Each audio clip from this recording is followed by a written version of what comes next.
देखिए, प्रगति मैदान कोई साधारण जगह नहीं है। देश की सबसे बड़ी अंतर्राष्ट्रीय कॉन्फ्रेंसेस, इंटरनेशनल ट्रेड फेयर्स, तमाम तरीके की बड़ी चीज़ें प्रगति मैदान के अंदर होती हैं।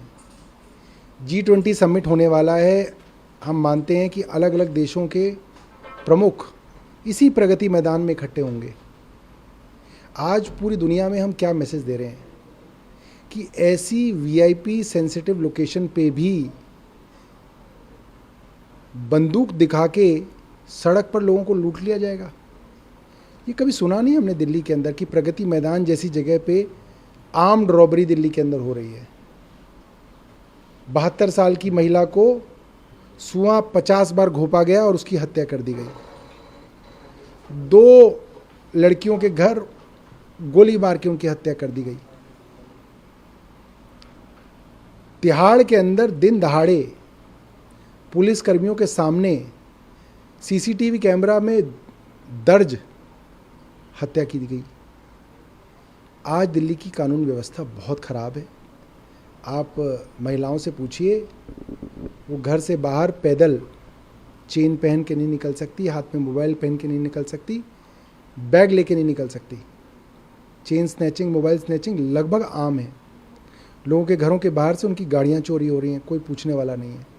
आए दिन से लेकर आरोप प्रत्यारोप होते हैं। बीजेपी आप लोग एलजी को सवालों के कटघरे में खड़ा करते हैं। इसका सही समाधान क्या होना चाहिए? जैसा आपने बताया कि आने वाले समय में G20 समिट होना है, विदेश भर के प्रतिनिधि होंगे यहाँ पे। देखिए, एलजी साहब की जिम्मेदारी है, उनकी जवाबदेही है।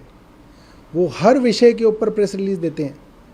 पानी पे, यमुना पे, नालों पे, एसटीपी पे, राशन पे, बिजली पे। अरे भाई, आप प्रेस रिलीज अपने काम पे तो दीजिए। आपका 2 ही तो काम है जो संविधान ने आपको दिए हैं, पुलिस और डीडीए। आप पुलिस पे कोई प्रेस रिलीज ही नहीं देते हैं। आप वाटर ट्रीटमेंट प्लांट पे औचक निरीक्षण करने जाते हैं, थानों में आप कभी औचक निरीक्षण भी नहीं करते हैं। एलजी साहब को अपनी रिपोर्ट कार्ड पेश करनी चाहिए कि 1 साल में उन्होंने क्या किया।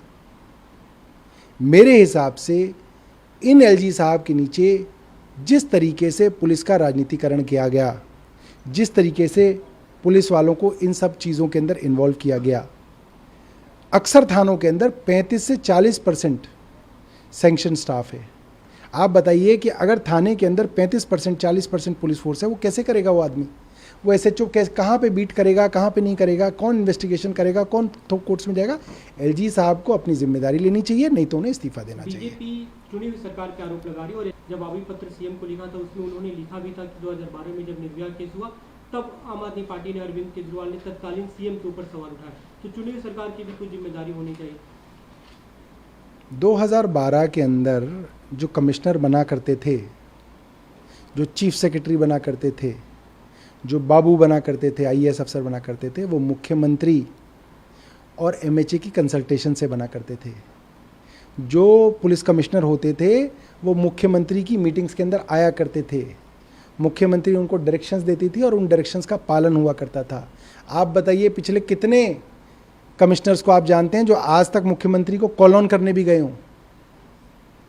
कोई कम्युनिकेशन ही नहीं रखा गया इस केंद्र सरकार के अंदर। मुख्यमंत्री को तो उठा के बिल्कुल बाहर कर दिया गया है। और अब आप कह रहे हैं कि मुख्यमंत्री, आप जो है कमिश्नर की जवाबदेही, में भारतीय जनता पार्टी और एलजी साहब को कहना चाहता हूं, आप एक लाइन का ऑर्डर निकाल के कमिश्नर की जवाबदेही मुख्यमंत्री जी को कर दीजिए। आप देखिए कानून व्यवस्था कैसे बेहतर होती है। करके तो देखिए। आप खुद करना नहीं चाहते, दूसरे को पावर नहीं देना चाहते, और दिल्ली जो है इसकी वजह से जो है त्रस्त है। एक दूसरा मुद्दा है, करीब बीते 5 पे जो रेसलर्स है उनका प्रोटेस्ट चल रहा था, उन्होंने अब प्रोटेस्ट कॉल ऑफ कर लिया और कहा कि हम कानून के तहत इसकी कोर्ट में लड़ाई लड़ेंगे।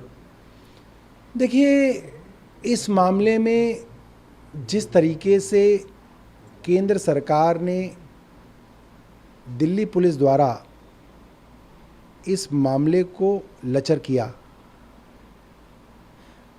एक्यूज्ड को खूब समय दिया गया कि वो कंप्लेनेंट के ऊपर दबाव बनाकर कंप्लेंट वापस दिलवा दे।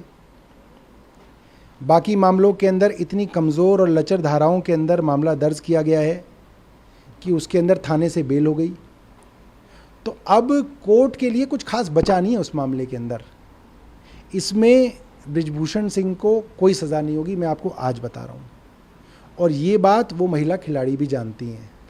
मगर समस्या ये है कि वो लड़कियां करें तो क्या करें, उनके जो बस में था उन्होंने सब कर लिया, जंतर मंतर पे बैठ के देख लिया, अपने करियर को दाव पे लगा के देख लिया। मगर अब वो समय चला गया कि केंद्र सरकार लोगों की आवाज़ सुन के अपने फैसले बदला करे। एक दूसरा सवाल है, मणिपुर में जो उसमें ऑल पार्टी मीटिंग हुई, कल गृह मंत्री अमित शाह वहाँ के सीएम से मिले, आम आदमी पार्टी, कांग्रेस पार्टी सभी वहाँ के सीएम का इस्तीफा मांग रहे हैं, लेकिन गृह मंत्री की तरफ से कहा गया कि हम जल कानून व्यवस्था को ठीक करेंगे। देखिए, मैं एक आर्टिकल पढ़ रहा था अखबार में, उसमें बड़ी अच्छी बात टॉप मिलिट्री सोर्सेज के हवाले से लिखी हुई थी कि मणिपुर की जो एथनिक वायलेंस है, समाज के दो बड़े तबकों के बीच में जो नफरत है, वहाँ से आ रही है। इसका मिलिट्री सॉल्यूशन पॉसिबल नहीं है, इसका पॉलिटिकल सॉल्यूशन हो सकता है। क्या मतलब है इसका? इसका मतलब ये है कि जिन राजनेताओं ने इन दो समुदायों के बीच में नफरत की आग झुलसाई है, उन्हीं को इस आग को कम करना पड़ेगा, तभी इसका सॉल्यूशन होगा। डंडे, लाठी और बंदूक की नोक पे इस तरीके के प्रॉब्लम्स का सॉल्यूशन नहीं होता।